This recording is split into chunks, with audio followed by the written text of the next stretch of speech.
귀한 찬양 감사합니다. 오늘 우리에게 주시는 하나님 말씀은 사도행전 20장 24절 말씀입니다.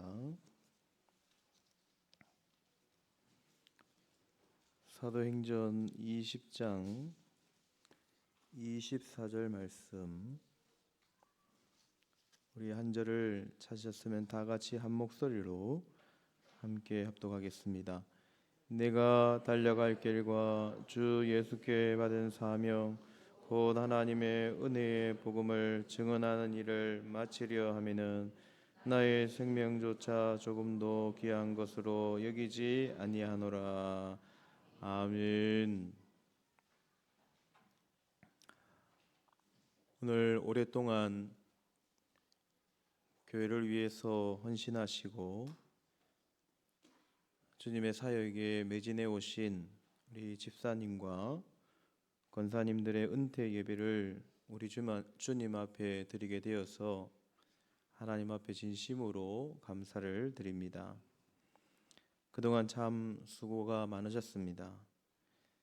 당회장으로서 교회를 대표해서 다시 한번 진심으로 오늘 은퇴하시는 분들께 감사를 드립니다. 이제 오늘 귀한 은퇴 예식에 서신 분들에게 전능하신 하나님의 말씀으로 축하와 격려와 또 위로의 말씀을 드리고자 합니다. 하나님의 말씀을 통하여 새 힘을 얻으시기를 주님의 이름으로 간절히 축원드립니다. 오늘 우리가 읽은 말씀은 바울과 에베소 성도들과의 마지막 이별의 장면입니다. 그동안 에베소에서 3년 반 동안 사역한 바울은 이제 2차 선교 여행을 출발하며 성도들과 마지막 작별의 시간을 가지고 있습니다. 얼마나 슬프고 구구절절한지 바울도 슬퍼하고 에베소 장로들도 무척이나 작별을 슬퍼합니다. 37절에 보시면은 다 크게 울며 바울의 목을 안고 입을 맞추고 라고 말씀하고 있습니다. 다 크게 울며 목을 안고 서로 끌어안고 마지막 작별의 키스를 하며 마지막 시간을 보내고 있는 것이죠. 그 이유가 무엇일까요? 왜 이렇게 이들이 슬퍼하며 작별하고 있을까요? 이제 1차 선교 여행도 잘 마치고 에베소에서 3년 반 동안의 사역도 잘 해왔는데 이제 이방인의 사도였던 바울이 얼마든지 다른 곳에 가서 사역을 해도 좋을 것 같은데 왜 이렇게 슬퍼하느냐 하는 것입니다. 그것은 바로 바울이 이제 2차 전도여행을 시작하면서 예루살렘으로 가기 때문이었습니다. 여러분, 예루살렘이 어떤 곳입니까? 이 바울은 사실 예루살렘에 죽으러 가는 것과 같았습니다. 그 이유는 바울의 원래 신분을 생각해 볼 때 그렇습니다. 바울은 예루살렘 사내들인 공회의 공회원이었습니다. 공회원의 지도를 따라서 예수님을 믿는 사람들을 잡아서 가두고 핍박했던 사람이 바울이었습니다. 그런데 다메섹으로 예수님을 믿는 사람들을 잡아서 핍박하러 가던 도중에 예수님을 만나게 된 거예요. 그리고는 그의 삶이 180도 달라지게 되었습니다. 하나님의 자녀가 되었고 사도가 되어졌습니다. 이제는 그가 핍박자에서 전도자로 변화되었습니다. 그리고 이방인의 사도가 된 것입니다. 그러니 그가 예루살렘으로 다시 돌아간다는 것은 죽으러 가는 것과 같은 것이었습니다. 유대인들은 변절자가 된 유대교에서 기독교로 개종하게 된 바울을 벼르고 있었습니다. 그가 돌아오면 그를 잡아서 종교의 재판에 회부하기 위해서 혈안이 되어 있었습니다. 뿐만 아니었습니다. 예루살렘 교회 기독교 지도자들도 바울이 매우 거북했습니다. 왜냐하면 그들도 유대인들이었기 때문이죠. 심지어 이방인 전도의 꿈을 꾸고 고넬료 가정에 복음을 전한 베드로도 이방인들을 배척했습니다. 이방인과 같이 식사하다가 예루살렘에서 온 일행을 두려워해서 이 예루살렘 교회의 최고 지도자라고 할 수 있는 베드로가 도망을 갈 정도였습니다. 그러니까 이방인들에게 복음을 전하고 있는 이 바울이 거부할 수밖에 없었던 것이죠. 그래서 바울은 22절 말씀에서 이렇게 죽음에 대해서 고백하고 있습니다. 보라, 이제 나는 성령에 매여 예루살렘으로 가는데 거기서 무슨 일을 당할는지 알지 못하노라. 무슨 일을 당할지 알 수 없다. 하지만 그의 의지를 꺾을 수 있는 것은 아무것도 없었습니다.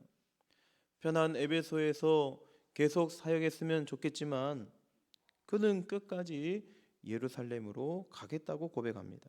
오늘 말씀이죠.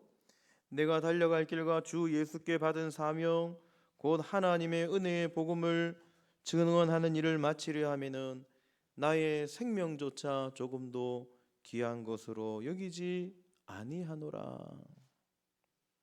바울은 자신이 받은 사명, 그 사명을 마치려 하면은 목숨도 귀한 것으로 여기지 아니하노라고 고백하고 있습니다. 그 사명이 무엇입니까?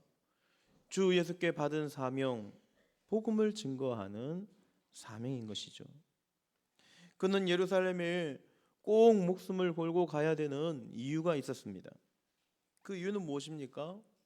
자신이 이방인의 사도가 되어졌다는 것과 그리고 이방인들에게 복음을 증거하는 이 사역의 정당성을 인정받아야 했기 때문입니다.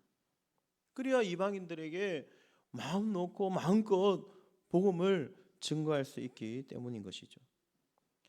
핍박자에서 그리스도인이 된 것도 어려운 일인데 이방인에게 복음을 전하는 사람이 되었다는 것도 너무나 힘든 일이기에 죽음을 각오해야 할 사명인 것이죠. 그럼 그는 왜 1차 전도 여행을 마친 시점에 굳이 예루살렘으로 가야 했을까요? 이제 때가 되었기 때문입니다. 더 이상 이방인 전도 사역을 숨어서 할 수 없는 지경에 이르게 된 것이죠. 그래서 예루살렘 종교회의에서 제자들에게 인정받고 당당하게 복음을 전하기 위하여 자신의 목숨도 아깝지 않게 여기고 예루살렘으로 가기를 소원하고 있는 것입니다. 그렇습니다. 사랑하는 성도님 여러분, 또 오늘 은퇴하시는 직분자 여러분, 오늘 우리도 바울과 같은 심정으로 이 자리에 서 있길 소원합니다. 오늘 우리도 새로운 출발점에 서 있습니다.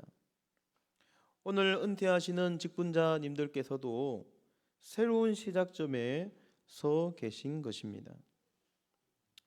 최근 저희 고신총회는 매우 중요한 결정을 내린 바 있습니다. 73회 총회죠. 작년 총회입니다. 정년 은퇴 유예 규정에 관한 새로운 법안을 통과시켰습니다. 정년 은퇴 유예자는 목사를 제외한 항종직 직분자와 항종직에 준하는 직분자 권사로 한다. 정년 은퇴 유예 기간은 최대 3년으로 한다. 정년 은퇴 유예는 직원이 은퇴한 이후에 해당 항종직 직분자가 없는 경우에 한한다 라는 규정을 통과시켰습니다. 무슨 뜻입니까? 저희 교회에는 뒤를 이어서 아직 일을 할 수 있는 일꾼들이 많이 있지만 농어촌 교회나 개척 미자리 교회에서는 한 명의 일꾼이 아쉬운 것이죠. 세울 수 있는 후배 일꾼이 없는 것입니다. 그래서 은퇴 이후에도 교회를 위해서 일을 할 수 있도록 계속해서 일꾼들이 일을 할 수 있도록 특별한 예외 규정을 만든 것입니다. 사랑하는 여러분, 지금은 마지막 때입니다. 오늘 우리도 바울의 심정을 닮아서 마지막 때에 이 시대를 향한 목숨을 걸고 사명을 감당해야 할 위치에, 시간에 서 있는 것입니다. 그런 의미에서 지금 우리에게는 은퇴란 사실상 없는 것이죠. 은퇴는 새로운 시작의 출발점임을 믿으시기를 바랍니다. 새로운 사명의 출발점인 것이죠. 오늘 바울이 목숨을 걸고 새로운 출발을 하려고 하는 그 심정이 우리의 심정이 되어야 합니다. 최근 저희 노예에서도 아주 중요한 질의를 총회에 한 적이 있습니다. 그 이유는 뭐냐면 신학생들의 지원이 현저히 낮아진 것입니다. 신학생들의 지원이 절반으로 뚝 떨어진 거예요. 그러니까 문제는 뭐냐면 각 교회마다 일할 수 있는 우리 부교역자들, 부목사님들, 강도사님들, 전도사님들이 부족하게 된 것입니다. 일할 사람이 부족하게 된 거예요. 요즘 대도시라고 해서 부교역자를 마음껏 구할 수 있는 것은 아닙니다. 하나님께서 우리 교회를 얼마나 사랑하시는지, 우리 교회는 부교역자가 이렇게 잘 섬겨주어서 얼마나 감사한지 모르겠습니다. 이웃에 있는 큰 교회들도 1년 동안 교역자를 구하지 못한 교회도 많이 있습니다. 그래서 총회에 질문을 한 거예요. 각 교회 부장들이나 또 열심히 사역할 수 있는 교사들에게 이 신학의 어떤 특별한 교육을 실시해서 신학교 교육에 준하는 신학 훈련을 그들에게 시켜서 그들에게 설교도 하게 하고 그 다음에 교회 학교 행정과 봉사를 하게 하자는 그러한 안건입니다. 아직 통과된 것은 아니고 아마 교육원에서 이에 준하는 어떤 교육의 어떤 코스를 준비하는 것으로 그렇게 알고 있습니다. 여러분, 지금 이 시대는 매우 급박한 시기입니다. 마지막 시대입니다. 전에는 볼 수 없었던, 전혀 볼 수 없는 그런 새로운 시대가 다가오고 있는 것입니다. 마지막 때가 다 된 것이죠.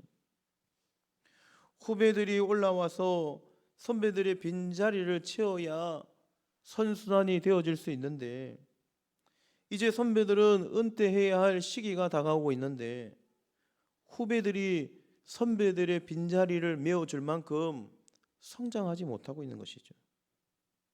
후배들이 선배들의 빈자리를 감당할 만큼 하나님 앞에서 성장하지 못하고 있는 것입니다. 어떻게 해야 할까요? 오늘 우리도 바울과 같은 마음을 가지길 소원합니다. 비록 오늘 현재 직분자들은 은퇴식을 하시지만 손 놓으시면 안 됩니다. 계속 일하시는 것이죠. 아마도 이미 그런 마음을 가지고 계시는 줄 알고 있습니다. 사랑하는 성도님 여러분, 은퇴는 끝이 아닙니다. 새로운 시작입니다. 제2의 선교 여행을 출발하는 바울처럼 새로운 선교 목표를 향하여 달려가셔야 할 줄 믿습니다. 오늘 이 자리가 은퇴의 시간이 아니라 새로운 선교의 목표를 가지고 새롭게 출발하는 시간인 것이죠. 우리는 바울의 이 고백을 잘 알고 있습니다.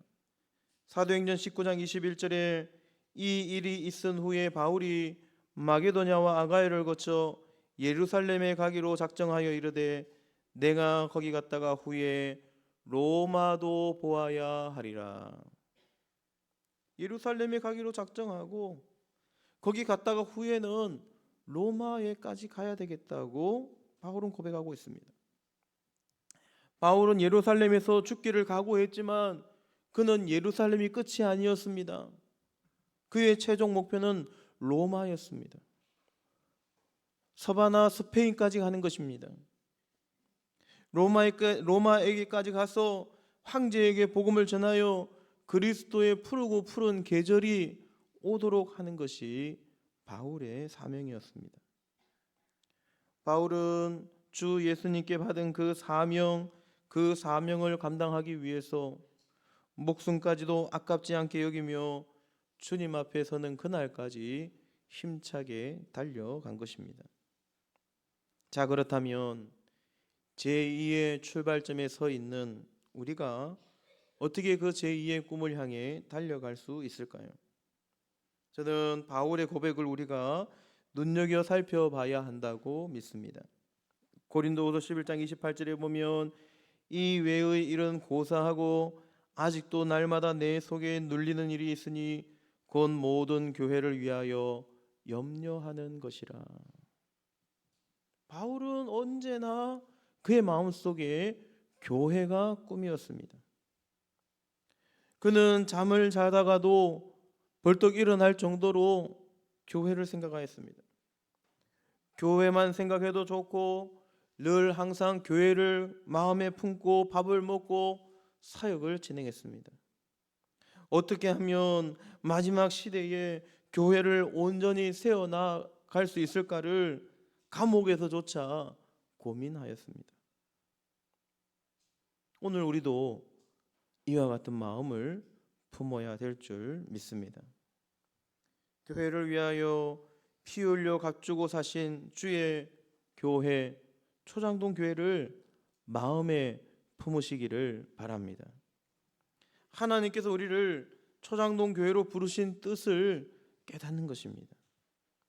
초장동 교회가 여러분의 꿈이자 비전이 되어야 될 줄 믿습니다.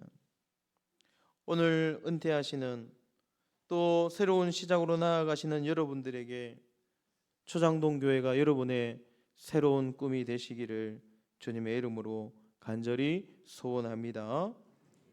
교회를 생각하며 기도하시고 또 맡은 바 자리에서 함께 그 꿈을 이뤄갈 수 있는 귀한 우리 직분자리 되기를 간절히 원하는 것입니다.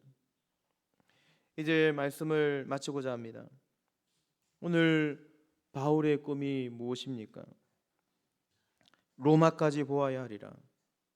내가 지금 예루살렘에 가지만 나의 꿈이 거기가 아니라 로마까지 보아야 하리라. 위험도 죽음도 전혀 두렵지 않았습니다. 예루살렘뿐만 아니라 로마에까지 가서 복음을 전하는 것이 그의 최종 목표였습니다. 그의 마음속에는 언제나 교회가 자리 잡고 있었습니다. 교회가 그의 최종 꿈입니다. 늘 교회를 가슴에 품었습니다. 사랑하는 은퇴자 여러분, 성도님 여러분, 하나님께서 우리에게 맡겨주신 마지막 시대 새 사명, 하나님께서 우리에게 주신 교회를 향한 새로운 시작으로 달려가실 수 있는 복된 은퇴자 또 성도님들이 되시기를 주님의 이름으로 간절히 축원드립니다.